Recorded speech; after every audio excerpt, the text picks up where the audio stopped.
Swap. Kung maririnig natin ang salitang swap, mga gamit ang pinag-uusapan. Ito, yung mga gadgets, accessories, mga kotse, damit, at marami pang iba. Kaya lang, ang kwentong ibabahagi ko sa inyo ngayon ay mang-asawa ang pinag-uusapan. Oo, tama ang narinig ninyo, mga kaibigan. Tao ang tinutukoy ko sa salitang swap. At para malaman na natin ang kabuuan ng kwentong ito, atin na pong umpisahan. In 3, 2, 1, let's go! Ako po si Melchor, 28 years old.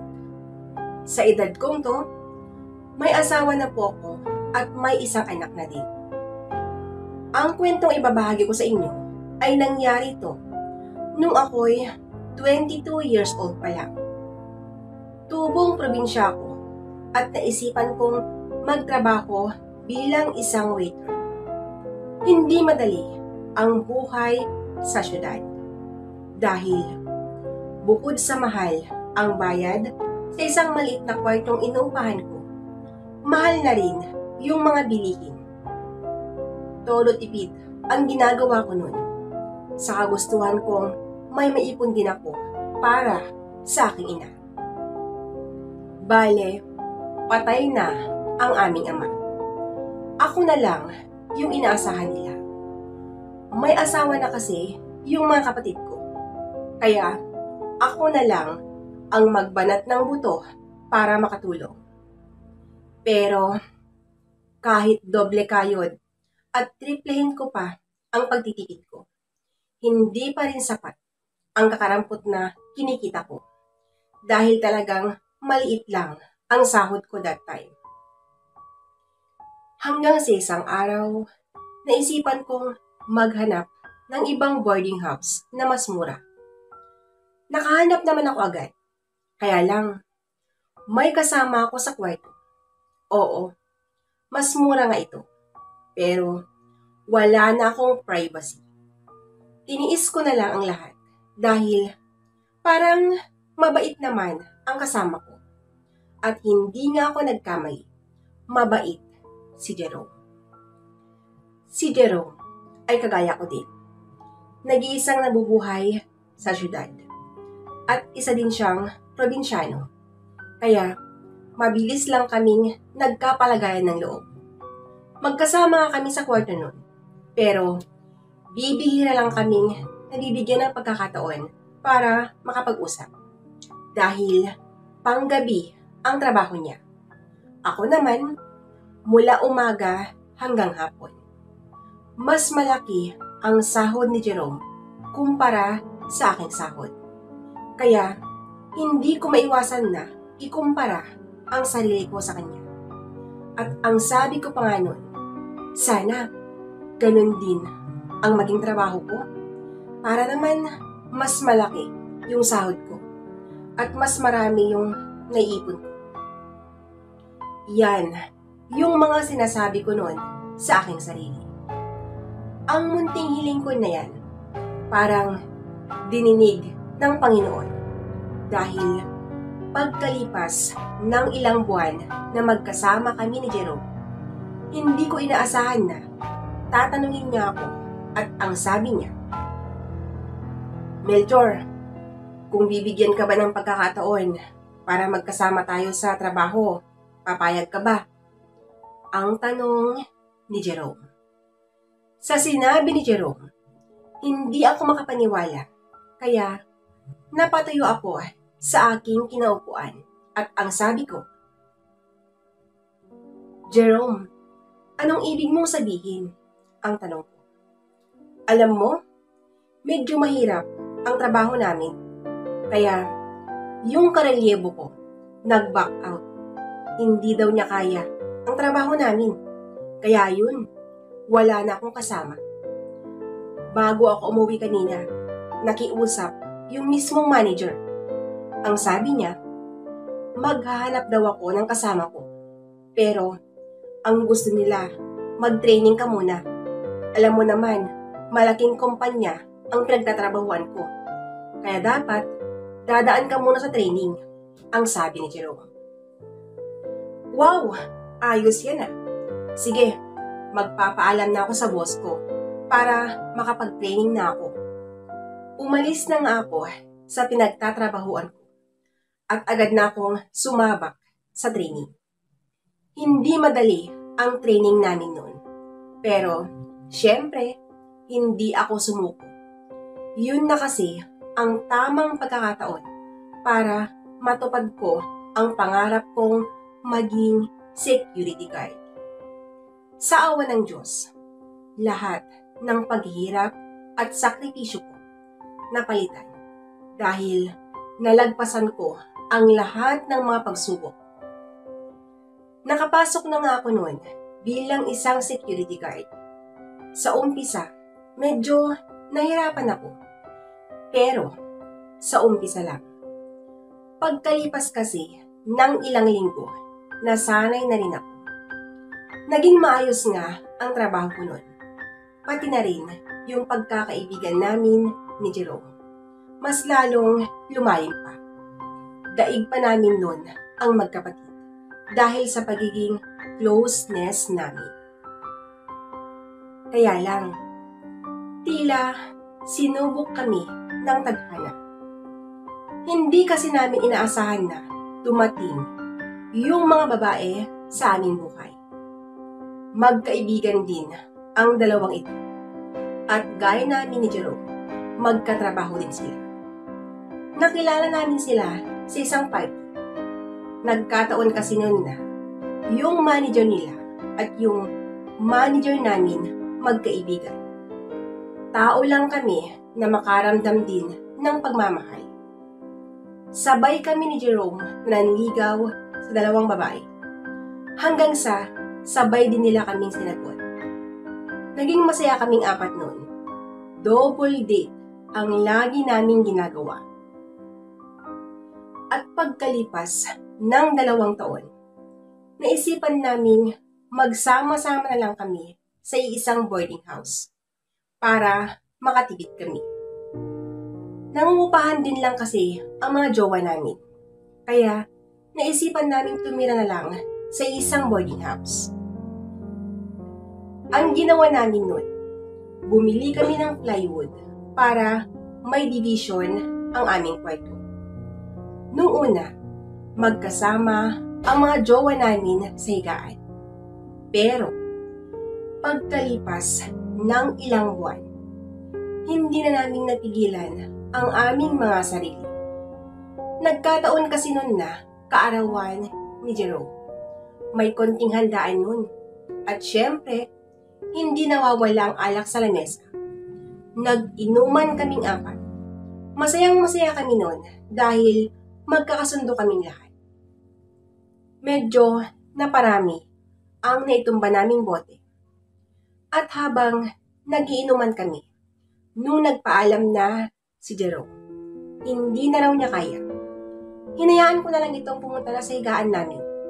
At pagkalipas ng ilang saglit, yung jowa ko naman ang nagpaalam.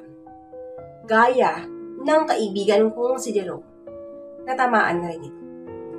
Nung nakalis na ang jowa ko, lumapit ang jowa ni Jerome at ang sabi niya, "Oh, ikaw, hindi ka pa ba matutulog? Wala na yung mga jowa natin. Sabay na silang tinamaan ng alak, mahina sila. Baka naman, pati ikaw, iiwan mo na rin ako dito." Melchor, naintindihan ko.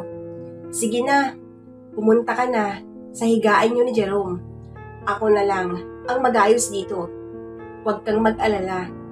Kaya ko pa. Sige na, pumunta ka na dun. Ang sabi ng jowa ni Jerome, na itago na lang natin sa pangalang Donita. Dahil sa mga sinabi ni Donita, sumagot naman ako at ang sabi ko sa kanya, "Donita, Huwag kang mag-alala. Hindi kita iiwan dito, no? Inom pa tayo, ang sagot ko sa kanya. Uminom nga kami noon at nakarami pa kami. Maghahating gabi na nung nagpasya na kaming itigil na ang pag-iinom namin. Nagtulungan kaming dalawa para ayusin ang mga kalat. Nung naayos na namin, nauna na si Donita sa higaan nila ng jowa ko. Ako naman, pumunta muna sa banyo para mag-shower. Habang nagbabanlaw ako, narinig kong may kumakatok. Binilisan ko ang pagbabanlaw para makita ko kung sino ba ang nasa labas sa banyo. Pagbukas ko ng pintuan, si Donita ang nasa labas at umiiyak siyang yumakap sa akin. At ang sabi niya, "Anong kasalanan ko? Bakit nila ako ginaganito? Ang sakit. Melchor, kaibigan, at mismong BF ko ang nanloko sa akin."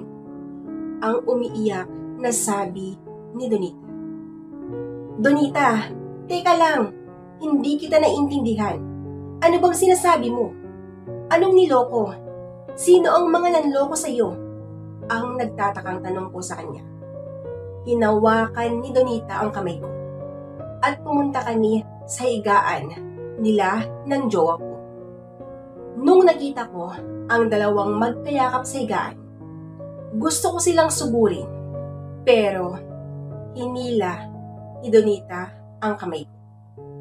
At ang sabi nito, kung kaya nila, kayang-kaya din natin, Melchor. Kung hindi na sila kontento sa atin, hayaan na natin sila. Siguro, silang dalawa ang nararapat. Huwag kang mag-eskandalo, Melchor. Ayusin na natin ang mga gamit natin at umalis na tayo dito. Huwag na nating sayangin ang mga oras natin sa mga taong taksil. Sige na, kunin mo na ang mga gamit mo at aalis na tayo. Bahala na kung saan tayo pupunta. Basta, ang mahalaga ngayon, aalis na tayo. Inayos na nga namin ang aming mga gamit at agad na kaming umuwi sa aming probinsya.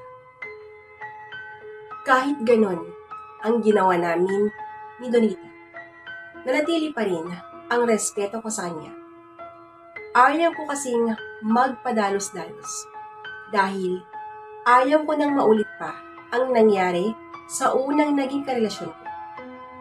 Naging maayos naman ang pagtanggap ng aking ina at kapatid kay Donita. At naging maayos naman ang pagsama namin sa isang bahay. Hanggang sa hindi ko namamalayan na unti-unti nang nahuhulog ang loob ko sa kanya. Sinubukan ko siyang ligawan. Nung una, hindi siya naniniwalang mahal ko siya.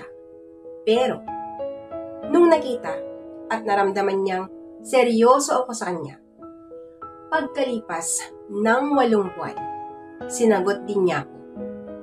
Naging masaya at talagang ramdam ko ang pagmamahal niya. Pakiramdam namin noon, kontento na kami sa isa't isa. Ayaw ko nang maulit pang muli ang nangyari sa unang naging karelasyon ko. At mas lalong ayaw kong mawala si Donita. Kaya naman, inayos na namin ang aming pagpapakasal. At nagpakasal na nga kami. Sa unang gabi namin noon, hindi ako makapaniwala na ako yung nakauna sa kanya. Masaya ako sa aking natuklasan at mas lalo ko siyang minahal. At nangako ako sa kanya na gagawin ko ang lahat para maging masaya lang siya sa piling ko. Sa ngayon, masasabi kong happy family na kami. At mas lalong magiging happy kung makita ko na ang bunga ng pagmamahalan namin ni Donita.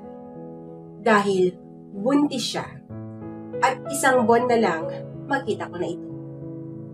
Yung tungkol naman sa ex ko at si Jerome, nakita ko sa Facebook na nag-aaway na silang dalawa. Nagkaroon na pala sila ng anak at hindi nagbibigay ng sustento si Jerome sa mga anak nila dahil nalulung na daw sa bisyo. Ang tanging nasa isip namin, Donita, pag nakikita namin ang mga post nilang nag-aaway, karma na yan sa inyong dalawa dahil manloloko kayo. Napatawad na namin sila, pero yung mga ginawa nila, hindi namin makakalimutan dahil sila yung mga naging dahilan para matagpuan namin ang tunay na pagmamahal. Hanggang dito na lang ang istorya ng buhay ko.